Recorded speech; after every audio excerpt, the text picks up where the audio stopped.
Қайырлы кеш, мен Баешева Мадина. Бүгін мен сіздерге мектеп бағдарламасынан тыс есептерді шығаруды көрсетемін. Біз Ресейде жыл сайын өткізілетін мектеп оқушыларына арналған олимпиада бар, бағдарламалау конкурстары бар.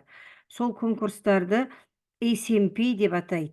Яғни ACMP деген Russian Competition in Programming деген сөздердің қысқартылуынан алынған, бас әріптерінен. Яғни ол қазақша аударғанда бағдарламалаудағы бүкіл ресейлік байқау дегенді білдіреді. Бұл бүкіл ресейлік байқау, осы байқау жарияланатын сайт бар, сол сайттағы есептерді талдауды бүгін бастаймын. ACMP деп айтылады. Бүгін сол міне сайтқа регистрация жасап тіркелсеңіздер болады. Сол тіркелгеннен кейін осының ішінде курсы дегенді басасыздар. Курсы деген кезде мінекей алдарыңызда курс шығады. Енді бұл жерде C++ тілінде деп тұр, бірақ Python'да да шығарып осы есептерді талдауға болады. Бүгін енді соның ішінде решение олимпийских задач, олимпиадных задачқа кіріп, соның ішінен кіріспе введениеге кіріп, оның ішінен линейный алгоритм, сызықтық алгоритмге кіреміз де, соның ішіндегі бірінші есеп А есебінен бастайық. А есебінің берілгені. Бұл жерде есептің берілгені тұрады, және есептің сложность дейді, қиындығы, қанша процент есептің қиын екендігі көрсетіліп тұрады. Сосын кіріс файлы болады, шығыс файлы болады, яғни input, output. Енді осыны кішкене түсіндіріп жіберейін. Бұл бірінші берілген есеп сложность 2% дейді, яғни қиындығы 2%, ол өте оңай есеп деген сөз. Бұнда мына жерде орыс тілінде жазылған, яғни қазақшаға аударып аламыз. А және Б бүтін 2 сан берілген, сол 2 санның қосындысын анықтау. Енді кіріс файлында 2 мен 3 2 сан берілген, шығыс файлында 5 берілген. Осы 2 санның қосындысын есептейтін программаны жазуымыз керек. Енді біз мына жерде окей, басып жіберуім керек. Тіркелгеннен кейін қайтадан есепті жазып, шығарып көру үшін. Окей басқаннан кейін міне экран мынандай болып өзгереді. Мына жерде отправить решение дегеннің астында исходной код решение деген бар. Осы жерге есептің кодын жазамыз, программаның кодын. Енді Python'да жазатын болсаңыздар, мына жерден Python дегенді таңдап аласыздар. Бізге берілген А және Б 2 сан. Енді осы жерде А және Б 2 сандың екеуі бір жолда беріліп тұр. Сондықтан бұл жерде біз өткен сабақтарымда да түсіндіріп айтқандай, А және Б тең деймізде мәпті пайдаланамыз. Мәп екеуін де бір типке айналдырады. Енді бізге берілгені бүтін сан дегеннен кейін int дейміз. Сосын input, яғни бүтін А, Б санын енгіз деген жазамыз. Input, одан кейін міндетті түрде split жазамыз, split.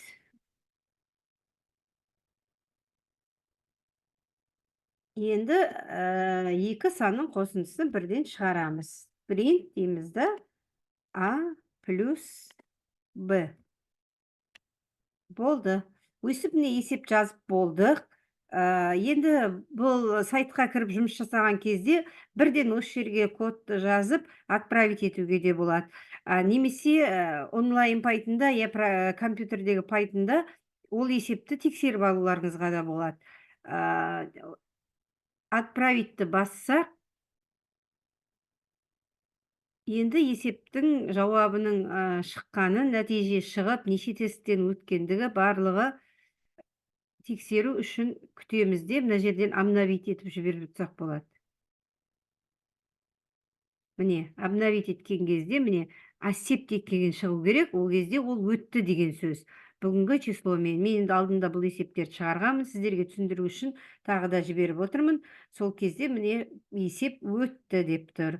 Осылай да жіберуге болады. Немесе есептің кодын Python'да компьютеріңізде жазып алып, шығарып алып, сақтап қойғаннан кейін, мына жерден выбор файлаға барып, мына жақтан рабочий столда есебіңіз я болмаса мына жерде Pythonның ішінде папкада сақтаулы тұрған болса, соны алып, мына жерден ашып, открытті басып, сөйтіп те жіберуге болады. Бірақ мынадан бірден өзінен жібергенде жеңіл. Сонымен бірінші есеп бізде шықты. Енді екінші есепке көшейік. Екінші есеп не глухой телефон деп аталады. Яғни, не дейміз, саңырау емес телефон деген сияқты. Енді бұл есептің берілгеніне қарасақ, қиындығы бұның 1%. Өте тіпті бірінші есептен де жеңіл деген сөз. Бірақ берілгенін мынау көп сөз берілген. Бұндай жағдайда бір оқып шығып, танысып шыққаннан кейін негізінен көбіне осы олимпиада есептерін шығарған кезде кіріс файлы мен шығыс файлына қатты мән беру керек. Бұл жерде инпутта кіріс файлында натуральный число дейді, нақты бүтін сан берілген, и шығыс файлында да сол сан қайтадан шығу керек. Яғни қандай санды енгізсең, не енгізсең, сол шығу керек. Саңырау емес телефон деген есептің негізгі мағынасы осындай. Енді келемізде код решениеге жазамыз. Енді бұл оп-оңай, аны енгізіп, сол принтке аны шығаруға да болады. Ол жолмен де шығарайық, және қазір екінші жолмен де шығаруға болады бұл есепті. А тең int input дейік.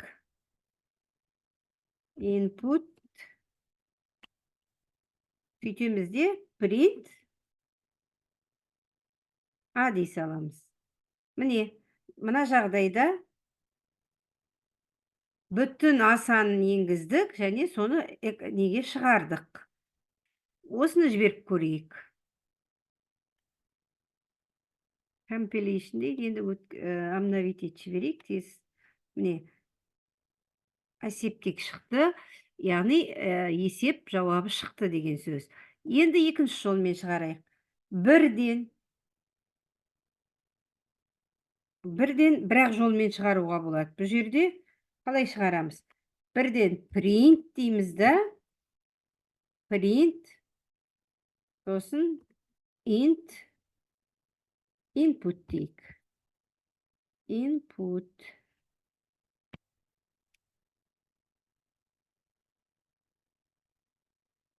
Міне қараңыздар. Осыны бір жіберіп көрейік, сосын түсіндірем. Қарап шығайық. Обновить етіп жіберсек, жауап бірден шықсын ма? Compilation error дейді. Бұл жерде міне қате бар деген сөз.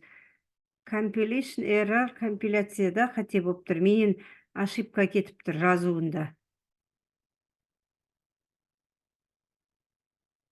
Не қалып қойды бұл жерде? Бір жақша қалып қойыпты. Көрдіңіздер ме? Осындай қатесі болса, compilation error деген шықса, ол деген не деген жаңағы? Тыныс белгіден қате кетті деген сөз. Енді мына жерге қайтадан салайық та. Міне print'тің бір жақшасы бар, int'тің екі жақшасы бар, сосын input'тың бір ашылған жақшасы бар. Үш жақша аштық, үш жақша жабуымыз керек. Мен жаңа екі жақша жауып қойыппын. Енді отправить етейік.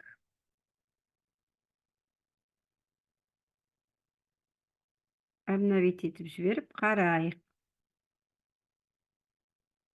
Міне, есептік шықты. Яғни есеп шықты.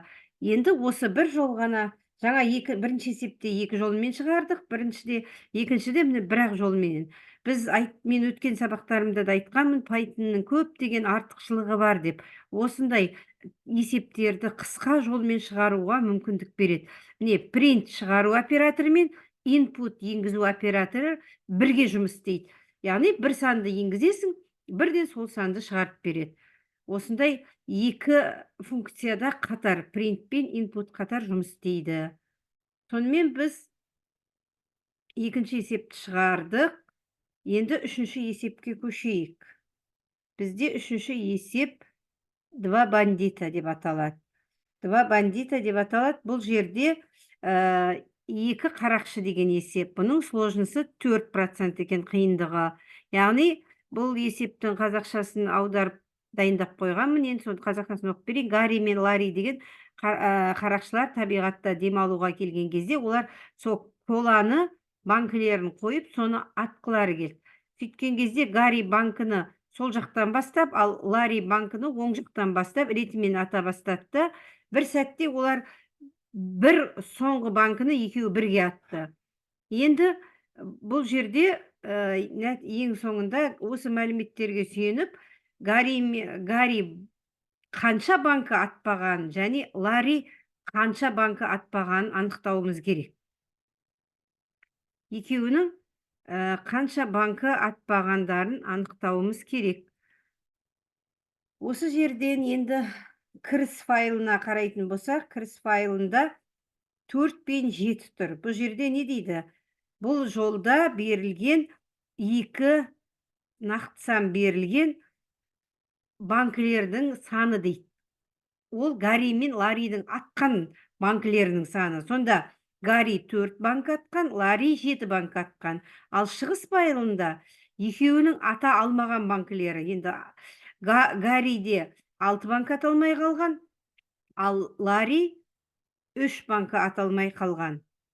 Бұл жерде енді есептің берілгеніне қарап отырсаң, біреуі 4 банкі, біреуі 7 банкі атып отыр ғой.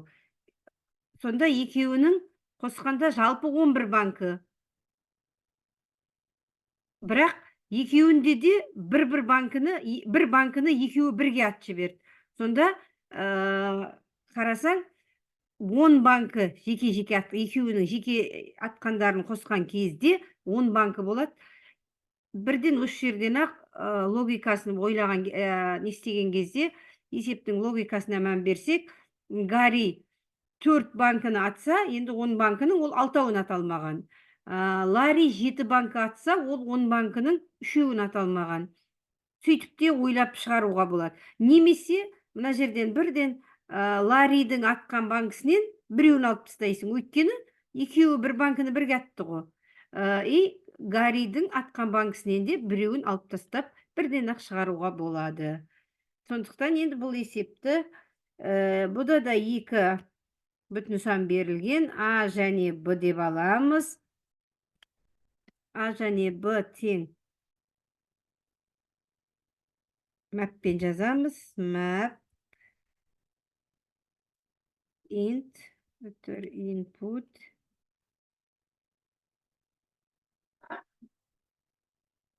split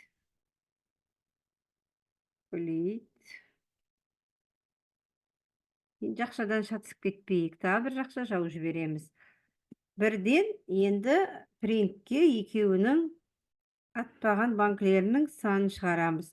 Яғни бірінші Гарридің атпаған банкісі Ларридікінен біреуін алып тастаймыз. Ларридікі Б деп алсақ, Б-дан 1-ді алып тастаймыз және А-дан 1-ді алып тастаймыз.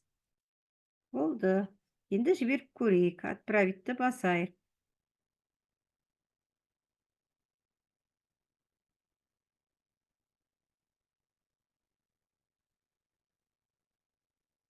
Яғни міне тесттен өтті. Есеп шықты. Келесі 4-ші есепке көшейік. 4-ші есеп журавлики деп аталады. Журавлики деген 4-ші есеп. Бұда Петя, Катя, Сережа үшеуі қағаздан тырналар жасаған. Тырналар дейді, бұның сложнысы 7%. Енді олар барлығы үшеуі қосылғанда С тырна жасаған. Енді олардың әрқайсысы қанша тырна жасағанын табуымыз керек. Олардың әрқайсысы. Бұл жерде Петя мен Сережа бірдей мөлшерде тырна жасаса, онда Катя мен Петяның жасаған тырнасы Сережадан 2 есе көп тырна жасағаны. Катя онда Петя мен Сережадан 2 есе көп тырна жасаған екен. Сонда әрқайсысы қанша жасады дейді. Енді былай қылып аламыз. Бізге мысалы 6 тырна беріліп тұр. Кіріс файлына қараймыз. 6 тырна беріліп тұр. Енді 2 шеткі кім деді? Петя мен Сережа бірдей тырна жасаған, бір-бірден. Ал Катя олардың тырналарынан 2 есе көп жасады дейді. Петя мен Сережаның тырнасы бір тырнаны қоссаң 2 тырна, оны 2 еселесең 4 тырна. Сонда үшеуінің тырнасын жалпы жасалған тырнаны 3-ке бөліп аламыз. Сонан кейін барып, үшеуінің тырнасын 3-ке бөліп алғаннан кейін, олардың бірінші мен соңғы кім еді? Петя мен Сережаның тырналарын тағы да бөліп тастаймыз. Енді 2-ке бөлеміз ғой, екеуінікі бірдей. Сөйтіп екеуінікін шығарып аламыз. Ал енді Катянікін, оны жалпы тырнадан екеуінің тырнасын алып тастасақ, Катяның тырнасы шыға қояды. Сөйтіп шығарып көрейік. Яғни бірінші бізде S деп берілді ма? Не деді? Жалпы санаған, жалпы тырналар саны S деді. S int input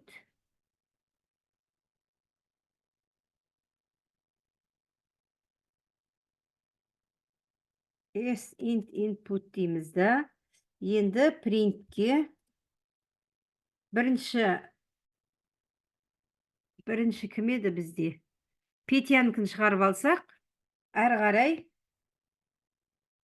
Петянікін шығарып алсақ, кім еді? Сережанікі да дәл сондай болады. Сосын Катянікін шығарамыз. Енді Петянікін шығару үшін жалпы тырнамыз біздің жаңа S дедік қой. S тырнаны нешеге бөлеміз? 3-ке бөлеміз. 3-ке бөлгендегі бүтін бөлігін аламыз. 3-ке тең бөліну керек қой. 3-ке бөлгендегі бүтін бөлігін шыққан санды 6-ны 3-ке бөліп тастадық, 2. Енді оны 2-ге бөлем. 2-ні енді қалған екеуінікі бірдей болады ғой. 2-ге бөлеміз. Әуелі жалпы тырнаны 3-іне бөліп алдық та, содан кейін одан шыққан санды 2-ге бөлген кезде бірінші мен үшінші адамның тырнасы шықты. Жақсы, енді келемізде екінші ортасындағы адамның тырнасы. Жалпы тырнамыз S қой. S-тен алып тастаймыз 3-ке бөлген тырнаны. Алып тастаймыз S-ті 3-ке бөлген. Үшеуіне бөлгеннен алып тастаймыз. Енді үшіншінікі дәл біріншінікіндей. Жалпы тырнаның санын үшеуіне бөліп тастаймыз да, одан шыққан санды екеуіне бөлеміз. Енді жіберіп көрейік.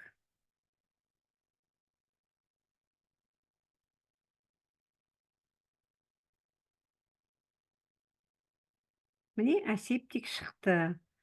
Енді есептің берілгеніне қарап жіберейік. Міне, бізге бірінші 6 берілгенде 6-ны 3-ке бөлдік 2, 2-ні 2-ке бөлдік 1. 1 шықты. Одан кейін 6-ны 3-ке бөлдік 2 ғой. Жалпы 6-дан 2-ні алып тастап едік 4 шықты. Үшінші дәл сол біріншінікімен бірдей. Өйстіп шығаруға болады екен.